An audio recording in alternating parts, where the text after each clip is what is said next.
بسم اللہ الرحمن الرحیم، شروع اللہ کے نام سے جو بڑا مہربان نہایت رحم والا ہے۔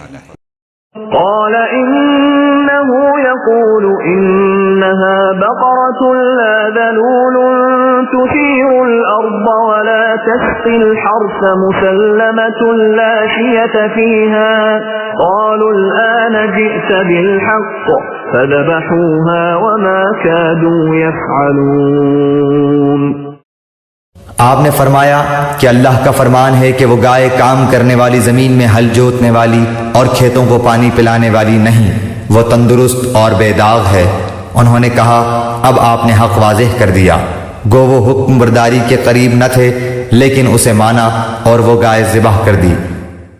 چونکہ ان لوگوں کو اپنی ہمسایہ قوموں سے گائے کی عظمت و تقدیس اور گاؤ پرستی کے مرض کی چھوٹ لگ گئی تھی، اس لیے ان کو حکم دیا گیا کہ گائے ذبح کریں۔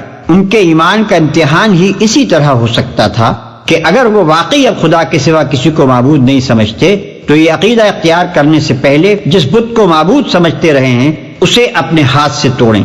یہ امتحان بہت کڑا امتحان تھا۔ دلوں میں پوری طرح ایمان اترا ہوا نہ تھا، اس لیے انہوں نے ٹالنے کی کوشش کی اور تفصیلات پوچھنے لگے، مگر جتنی تفصیلات وہ پوچھتے گئے اتنے ہی گھرتے چلے گئے، یہاں تک کہ آخر کار اسی خاص قسم کی سنہری گائے پر جسے اس زمانے میں پرستش کے لیے مختص کیا جاتا تھا گویا انگلی رکھ کر بتا دیا گیا کہ اسے ذبح کرو۔